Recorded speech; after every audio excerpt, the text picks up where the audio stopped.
Welcome to Robin's TV Extra Time, the show where we take an in-depth tactical look at City's results and performances from across the season. Today we are reflecting on the 3-0 win here at Ashton Gate, Bristol City against Portsmouth. What a game it was, a lot to like and a lot to look at over the course of this show here today. We've got two City legends here in the studio joining me for this one. We have Lewis Carey alongside Leroy Rosenior. Welcome to you both. We'll go get straight into it, I guess, really. There's a lot to pack into this show today. Maybe just initially some thoughts from yourself, Leroy, on what was a pretty comprehensive 90 minutes from Bristol City today. Yes, Alex, they started the game off brilliantly on the front foot with purpose and lots of forward running, and it got the crowd behind them, and they created loads of opportunities. And then to take that first opportunity just after the 15-minute mark was really important because it just relaxed everybody around the stadium and played some excellent football in that first half. Absolutely. And Lewis, you were up on comms duty alongside Alex Duffel. You're sort of calling the game as it were. What did you make of City's performance today? I love the fact that they played forward and ran forward more, and then they put more balls in the box today. It wasn't just swinging the ball in the box from anywhere. It was trying to create 2v1 situations out wide and then create overloads in the box as well. Any ball that dropped, City were first to pick it up and play forward straight away, and it just kept the momentum in, and it stressed the opposition, Portsmouth, and it was something that as a back four they just couldn't deal with. Absolutely. We're going to take a look at all of the goals and the sort of key moments as you refer to them, those balls going into the box. But let's take a look at some of the stats as well that sort of tell the story from today. Maybe Leroy, I'll lean on you for some insight here. I mean, you can see perhaps the only one where Portsmouth are ahead is possession, but other than that, City dominant. Yeah, and even though they had 56% possession, that was their problem because they had possession and they were keeping the ball, and the two centre halves, Towley and Pat, were in around the halfway line, and when they lost the ball in transition they were so open, and there's the spacing behind, space in front, and City exploited that really well. Expected goals 2.98, so City were in terms of the quality of chances that they created, they took them. Portsmouth had nothing really until the second half when Murphy came on. 20 shots is brilliant. And then if you go down, I think the really interesting one is not the Jules one but the interceptions. 18 interceptions. Lewis was talking about the midfielders, Bird and Knight in midfield, and what I like about them, they were reading the game really well, and when I see interceptions, that means that they're winning the ball on their feet and they can play forward. So the opposition are out of shape. You win duels, you win tackles. Teams, ball's being contested. But when you have interceptions in midfield, then you get people like Bird playing forward. It means you create opportunities, and that's what they did. Absolutely. And Lewis, we'll come to you really, and as we reflect on perhaps City's the way they started this game was so bright and so sort of potent as they came forwards. The slip passes into really dangerous areas of the pitch. That sort of supplements what we're seeing there with the statistics. So there's an intent, isn't there? So anytime there's a layup here, there's then a forward runner, and then it's a slip pass, like with the outside of the foot, so it's your front foot, so it makes it unreadable for the defenders, and a really good strike on goal. But it was the running forward and the playing forward that put Portsmouth on the back foot and what they really struggled defending. But it's also the speed in which I love this one. So the ball from Dicky into the front man, little layup, little touch, and you can see what they're trying to do. But again, anytime somebody received, if there was a little layup pass, there was a runner in behind. So here you've got a couple of runners in behind there. Straight away, Wells runs in behind. We follow the run. There's three in the box. It was that type of intent which showed the fans, and the team that were here to win today. Yeah, absolutely. And Leroy, I mean, I was going to say that is ultimately what led to the goal. But as a forward, you must love the fact that these balls are just being fired straight into feet like that. I think Nicky is, the older he gets, the better footballer he becomes. When I saw him in previous years, he was always seen as just a striker who scored goals and no real emphasis on his hold-up play. But his hold-up play was exceptional. You saw that ball that Dicky fired into him, it bounces, he just takes it down on his thigh and brings other people in. I think he's now starting to enjoy that side of the game as well as scoring goals. Because the older you get, he thinks, I'm not going to get many chances, and maybe I need to do better with my back to goal. But he's playing some wonderful football and can see when the ball goes into him, people make runs because they know it's going to stick. And it's those split seconds that are really important when you're attacking, because instead of going when the ball's into him, they're going before the ball gets to him, and that's what puts defenders on the back foot. Absolutely. Well, let's take a look at the opener today. It was Anis who scored it in the first half, and it was one of these forward balls sort of slipped right in down the middle of the pitch, and we're wondering, does he have too much time here? But Lewis, what was going through your mind as you see Anis racing through? I think Leroy did touch on it at half time. If you look from behind the goal, you get the view of everything. So I love, first off, Bird. He always puts a ball in a place to make a pass, but he always plays it. If he takes another touch, Mehmeti will be offside. So, it's that timing which is key, but then how he opens himself up and, gives the goalkeeper the eyes. It's from this angle here. So if you watch Mehmeti's head, little look left, little look right, he sees he's clear. So now he knows he can touch the ball into the middle of the pitch, can open himself up, show the keeper he's going to put it in the far corner, and then give him the eyes. But it was his awareness, which at times I criticise him for, that he doesn't lift his eyes enough to create or to make the right decision. In that instance, he did. And Leroy, striker in the studio. So I'll come back to you, I guess, to analyse Anis's second. And I'm just going to highlight as well. We mentioned this sort of during the show, but 8 for the season with the 2 today. That's double his tally from last year. He's really starting to become, an integral part of this City attack. Yeah, and he's starting. He missed a couple of chances in the second half. I'm not worried about that. I want him to go and miss more chances. He's starting to get opportunities, and when you start scoring goals, you just think, I'm going to take that opportunity. I'm going to step in. He sometimes was a wide player, wanted to be outside the box, but now he's kind of arriving within the width of the 18 of the goal.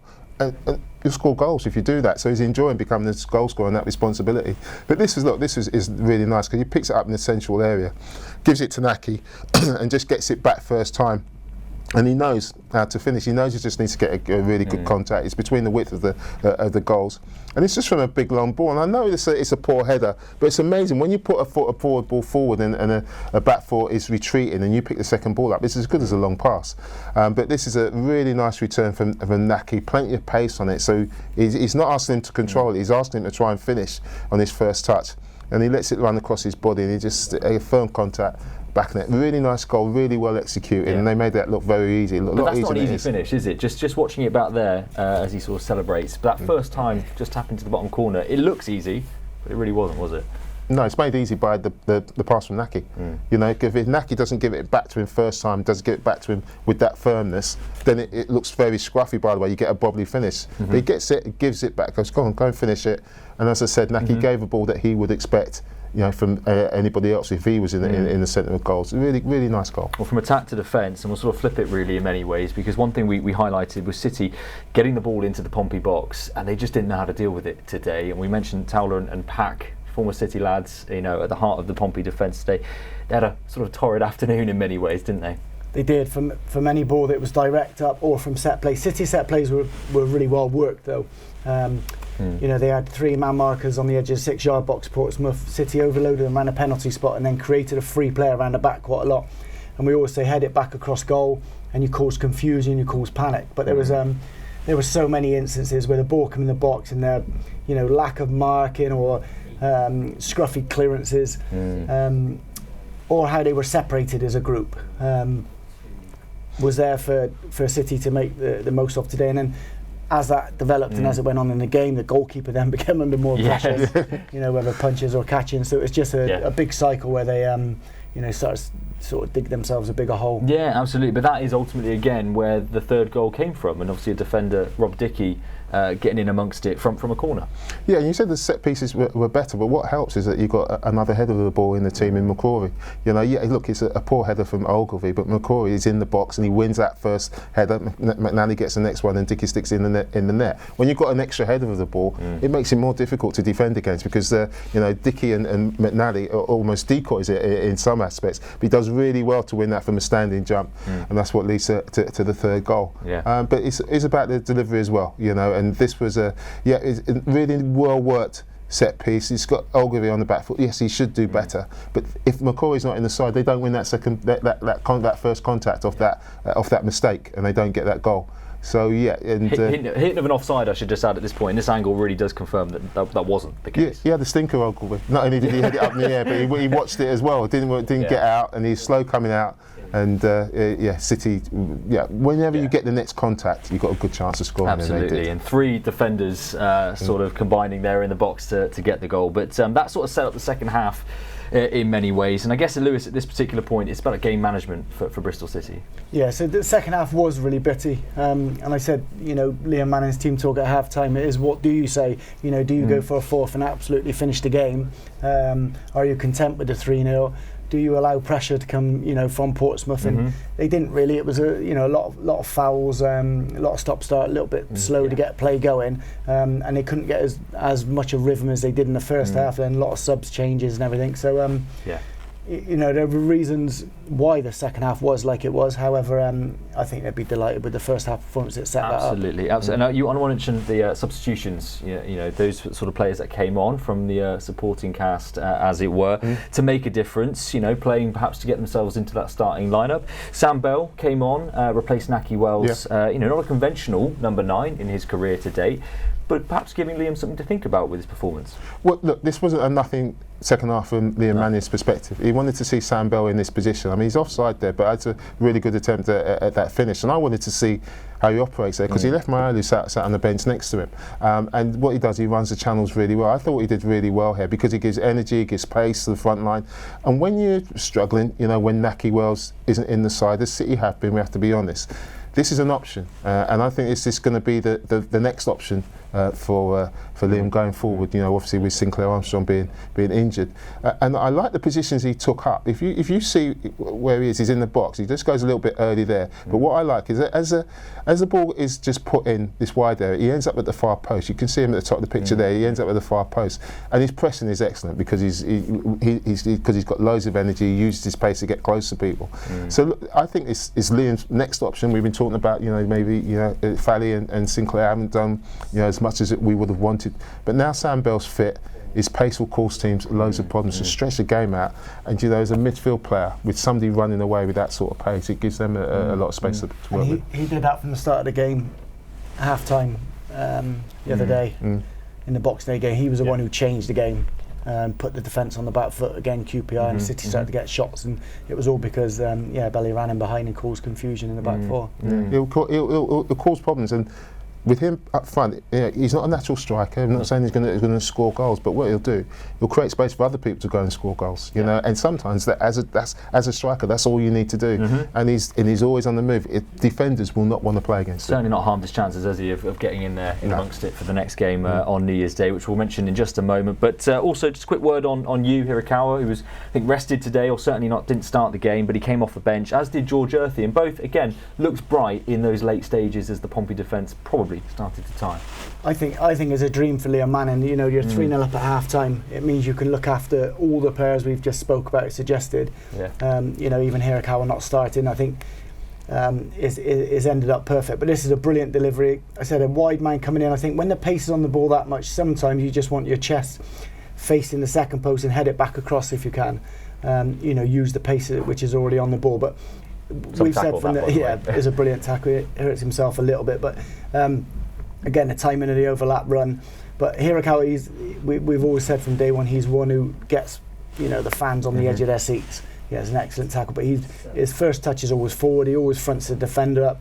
Nice way to pass. Always looks to cross and make things happen. And another good chance, but it's the positive intent of their play that created that throughout the whole day. So the important thing then, just as sort of final word, throw it forward to the next fixture, Plymouth Argyle. It's an away trip, New Year's Day. It's an early kick-off, 12:30. But the important thing here for Liam and the players is they maintain and build on this. And hopefully open 2025 with an away win. Is that the hope? Absolutely. And we're talking about all the forward play there, but they've had two clean sheets and they've got 3 points out of both of them. You go to Plymouth. I think City keep a clean sheet at Plymouth, they get the 3 points. And the Championship is about that, because it is so relentless. You can't play well every single week, but you can do your jobs every week. And the times where City have let them down is just when they haven't done the basics right. And they did the basics right today to start off. Started off quick, played forward, got the early goal, and then they were able to express themselves. They've got to now go back to 0 at Plymouth. Basics right, give them nothing, and then I know that they'll go and win in the game if they start in that way. Yeah, platform for the second half of the season. And Lewis, final word from you then. I assume player of the match probably will go to Anis for his double today, but just in terms of the positives and who else impressed you, what did you like about this City performance today? I think the back three and the goalkeeper were comfortable throughout. The wing backs created the width in the first half that meant there was more numbers at the top of the pitch. But I thought the 2-6 again were outstanding. I thought Wells in the first half was outstanding, the way he brought people into play. Of course, Mehmeti with his forward runs and goals will will get the limelight, but the running that people like Knight and Bird get through, and the interceptions that we spoke about, and the duels won, and then the forward passes, for me those two were outstanding on the day. Yeah, well, likewise, good to have you both in the studio with us today, Lewis Carey, Leroy Rosenior. Hopefully we'll see you across 2025, the second half of the season. But for today, that is all we have time for, so thank you very much. Happy New Year to you, by the way. Likewise, and to our viewers here on Robins TV. That's it for us here on Extra Time, so thank you for watching. We're next in action, as we've already alluded, Plymouth Argyle, New Year's Day. It's an early kick-off, so don't get caught out. 12:30 p.m. kick-off, which means we'll be live here on Robins TV from midday. Do join us for that one wherever you are. Thanks for watching today. We'll see you soon. Bye-bye.